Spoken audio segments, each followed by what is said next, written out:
안녕하세요. 마요회입니다. 또 오늘의 이 암호화폐 시장을 보시게 되면 일단 이 히트맵만 보시면 뭐 분위기가 상당히 또 좋아 보이기도 합니다. 그런데 뭐 사실상 지금 뭐 이런 초록색이 나올 정도로 그 상승이 나오고 있다라기보다는 어제 이 시간쯤이었어요. 이 비트코인이 좀 급락을 보이게 되면서 이게 24시간 대비해서 지금 요 히트맵이 나오다 보니까 지금 상대적으로 또 급락에 대한 되돌림이 나왔거든요.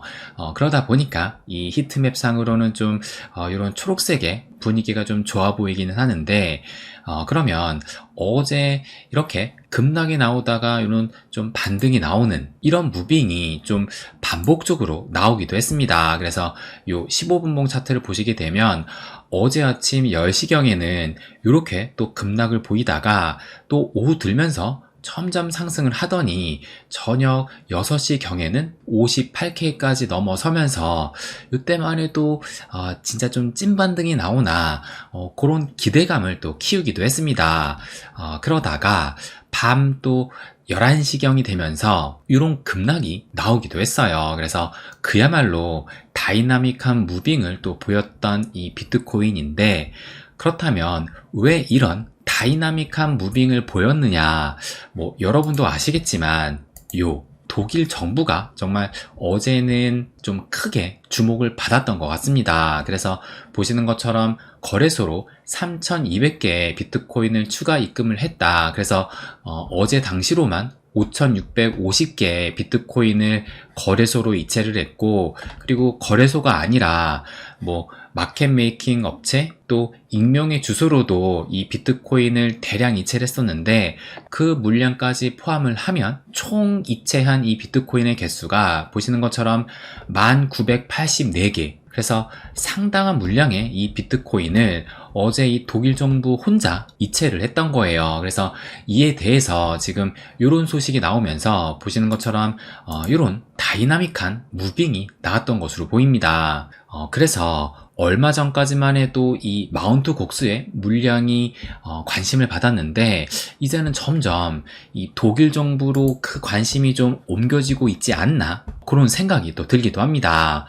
그러다 보니까 이 기사를 보시게 되면 이 독일 정부의 비트코인 매도에 관해서 약간 좀 신선한 분석이 또 나오기도 했습니다. 그래서 뭐라고 하냐면 독일 정부가 비트코인 실제 수요에 대해서 테스트 중이다 라고 하면서, 그런데 이것이 실패하고 있다고 봐도 무방하다라고 얘기를 했어요. 그러니까 약간 좀 부정적으로 지금 얘기를 하고 있는 건데, 그래서 조금 더 자세하게 그 내용을 살펴보게 되면 독일 정부는 지금 압수한 비트코인을 팔아서 몇억 달러를 확보하려는 것이 아니다. 그게 아니고 이것은 비트코인의 실제 수요가 얼마가 되는지 테스트해서 재정적 안정성과 보안을 평가하고자 하는 것이다 라고 얘기를 했어요. 그런데 지금까지의 결과가 어떠하느냐? 여기 보시게 되면 독일은 지금까지 5억 2,500만 달러 상당의 비트코인을 매도를 했지만 가격은 25% 하락을 했다라고 하면서 실제 구매자는 거의 없고 전체 시장이 스테이블 코인으로 지탱되고 있다라고 얘기를 합니다. 그러니까 지금 비트코인 매도세에 있어서 실질적인 구매자가 거의 없는 상황이라서 이 비트코인 가격이 25% 정도 하락을 했다라고 하면서, 만약에 미국, 중국, 영국이 압류한 300억 달러 상당의 비트코인을 매도하는 경우에 이 가격이 어떻게 되겠냐라고 또 얘기를 했습니다. 그래서 요런 해석을 한 이 애널리스트가 제이콥 킹이라는 애널리스트인데, 그래서 제가 요분의 트위터를 체크를 했어요. 그래서 확인을 좀 해보니까 추가적으로 이런 말도 했더라고요. 이러한 매도 추세가 계속된다면 모든 것을 매도할 때까지 비트코인은 0달러가 될 것이다 라고 얘기를 했습니다. 그래서 종합적으로 볼 때 지금 이분의 분석 같은 경우는 실질적으로 비트코인 수요에 대한 테스트를 이 독일 정부가 하는 것인데, 그런데 결국에는 실제 구매자는 거의 없는 상황에서 가격은 계속 빠지고 있고, 여기에 다른 국가들이 압류한 이 비트코인까지 매도를 하게 되면 가격이 어떻게 되겠냐. 그러니까 처참하게 빠지게 될 것이다. 뭐 이런 뉘앙스로 얘기를 하는 거예요. 그런데 뭐 미국, 중국, 영국이 압류한 이 비트코인을 매도하는 경우에 뭐 가격이 어떻게 되겠냐. 이런 가정은 뭐 하나마나한 얘기이지 않을까 생각을 합니다. 뭐 당연히 이런 고래들이 일시적으로 매도를 한다라면 그 가격은 빠질 수밖에 없어요. 뭐 이것은 비트코인뿐만 아니라 주식도 마찬가지일 겁니다. 뭐 애플 같은 경우에 최대 주주가 워렌 버핏이라고 하잖아요. 그렇다면 이 워렌 버핏이 갑자기 일시에 그 주식을 던지게 되면 당연히 뭐 천하의 애플이다 하더라도 그 가격은 빠질 수밖에 없을 거예요. 뭐 그런데 워렌 버핏이 일시에 뭐 애플을 던지진 않을 겁니다. 그렇다면 미국, 중국, 영국이 보유한 이 비트코인을 던진다라고 가정하는 그 자체가 저는 황당한 가정이지 않나 이런 생각이 또 들기도 했습니다. 그래서 뭐 일단 이 독일 정부의 매도에 대한 해석을 좀 신선하게 평가하는 것은 좋았지만 그런데 이것을 지금 부정적인 결과로 해석을 하는 것은 너무 성급한 판단이지 않나 그런 생각이 또 들기도 했습니다.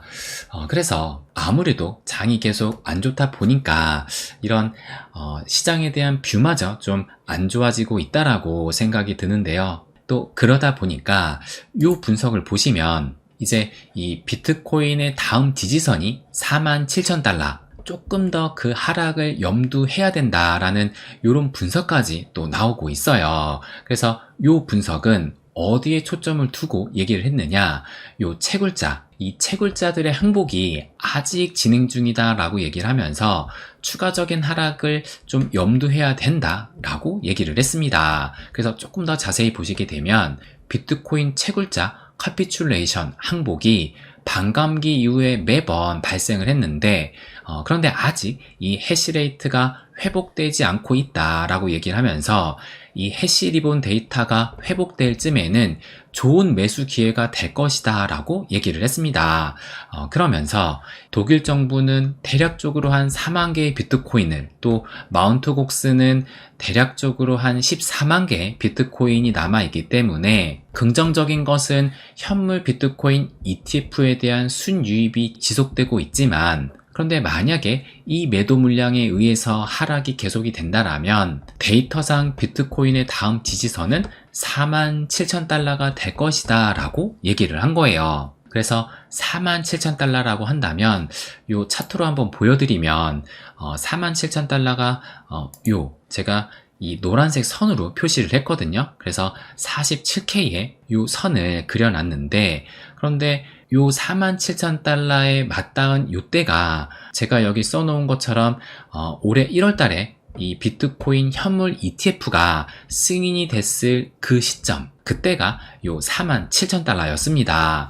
그렇다면 만약에 진짜 이 47,000달러까지 하락을 한다라면 그 하락폭이 얼마나 되느냐, 제가 체크를 해보면 보시는 것처럼 대략적으로 한 37%, 그러니까 조정장 고점에서 47K까지의 그 낙폭은 대략적으로 한 37% 정도 됩니다. 그렇다면 지금의 가격에서 대략적으로 한 17% 정도 추가적인 하락이 나와야 되는 거예요. 그래서 만약에 진짜 이 추가적인 하락이 나오게 된다라면 또 아마 이 시장은 크게 흔들리지 않을까, 그런 예상이 또 들기도 합니다.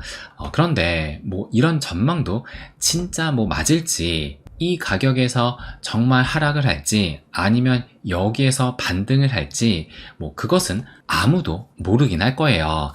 그런데 분명한 것은 뭐냐면 아마 우리가 바라는 이 새로운 고점을 찍으면서 비트도 고점을 찍고 알트도 고점을 찍는 그 시기는 앞으로 그 시간은 좀 더 걸릴 수 있다. 요것은 분명할 겁니다. 그러면 우리가 바라는 그 시점은 언제 오느냐? 저는 이 달러 지수를 보면 어느 정도의 해답을 좀 찾을 수 있다라고 생각을 합니다. 이 달러 지수 같은 경우는 제가 좀 자주 언급을 드리기도 하는데요. 그런데 여기에서 그 해답을 좀 찾을 수 있는 것이 지난 사이클의 고점과 이 달러 지수의 움직임을 보면 어느 정도 그 다음의 고점을 예상해 볼 수 있지 않을까, 그 부분을 또 말씀드리고 싶습니다. 그래서 지난 사이클의 그 흐름과 달러 지수를 보시게 되면 요때 2013년 최고점을 찍었을 당시에 이 달러 지수의 그 위치가 어디이냐, 보시는 것처럼 달러 지수가 그 하락을 하는 중간에 이 비트코인이 고점을 찍었다는 것을 알 수가 있고, 그래서 수치적으로는 이 달러 지수가 이때는 한 82 정도, 이때 이 비트코인이 고점을 찍었어요. 그러다가 지난 이제 2017년도, 18년도 요 고점을 찍었을 때는 어떠하느냐, 보시는 것처럼 이때도 이 달러 지수가 하락을 하고 있는 그 과정 속에 이 비트코인이 고점을 찍었었고, 또 달러 지수의 그 값은 대략적으로 한 95 정도였습니다. 그렇다면 직전 사이클 2021년도 4월쯤에 고점을 찍었을 때 이 달러 지수의 움직임은 어떠하느냐, 이때도 마찬가지로 이 달러 지수가 하락하는 그 과정 속에서 비트코인이 고점을 찍었었고, 그리고 이때는 11월에 실질적인 고점이 나오면서 쌍봉을 또 찍기도 했어요. 그래서 이때 역시 이 달러 지수의 움직임은 뭐 상승 추세에 있었긴 하지만 그래도 그 수치적으로 봤을 때는 95 정도였으니까 뭐 직전 사이클에 비슷한 값이기도 합니다. 그래서 종합적으로 봤을 때 82 정도의 달러 지수, 이때도 95, 이때는 한 92, 그 다음에 마지막도 95 정도라는 것을 알 수가 있고, 그렇다면 현재의 달러 지수의 값이 얼마냐, 보시는 것처럼 105를 또 가리키고 있어요. 거기에다가 지금 이 달러 지수가 하락하는 그 과정 속에서 비트코인이 이런 고점을 찍었었는데, 그런데 지금 같은 경우는 이 달러 지수가 2022년 11월에 고점을 찍고 하락 추세를 그리는 듯 했으나 최근의 움직임은 살짝 좀 다시 오르는 이런 모습을 또 보이고 있습니다. 그래서 이 비트코인이 실질적인 고점이 나오려면은 이 달러 지수가 다시 좀 하락하는 추세를 그리는 그 시점이 와야 이 비트코인이 고점을 찍으면서 알트코인 역시 큰 상승을 할 수 있지 않을까, 이렇게 또 예상을 할 수가 있습니다.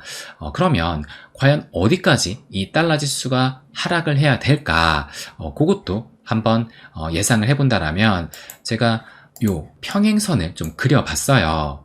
그러면 지금 이 달러 지수의 움직임이 요 평행선 안에서 움직이고 있다라는 것을 알 수가 있는데, 그래서 2013년부터 현재까지 요 평행선의 움직임 속에서 현재는 이 중간값 정도에 있으니까 요 평행선의 하단 부분, 그렇다면 그 가격이 대략적으로 여기 보시면 97, 98, 99 요 정도 됐을 때 이 비트코인이 고점을 찍지 않을까, 이렇게 또 예상이 됩니다. 그래서 현재 이 달러 지수가 105를 가리키고 있기 때문에 이 달러 지수가 100 이하로, 그래서 한 98 정도쯤 내려왔을 때 이 비트코인이 큰 상승이 좀 나오지 않을까, 저는 이렇게 또 생각이 듭니다.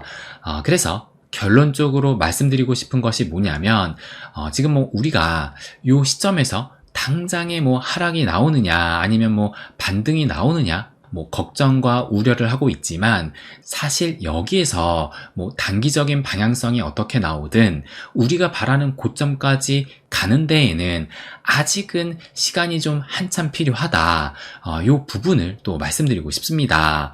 그러니까 당장의 움직임에 너무 우리가 에너지를 쏟을 필요가 없이 좀 장기적인 이 긴 안목과 관점으로 이 시장을 바라본다라면 뭐 나의 에너지도 덜 소비되면서 또 이 시장에 믿음을 갖고 홀딩할 수 있는 그런 투자의 자세를 가질 수 있지 않을까, 이 부분을 말씀드리고 싶습니다. 그래서 지금 뭐 장이 계속 약세로 흐르다 보니까 부정적인 전망과 해석들이 계속 나오고 있는데, 뭐 이런 것은 결국에는 내가 투자하는 데 있어서 방해만 되는 노이즈일 뿐이지 우리가 진짜 바라는 것은 그런 전망에서 나오는 것이 아니다, 이 부분을 마지막으로 말씀드리고 싶습니다.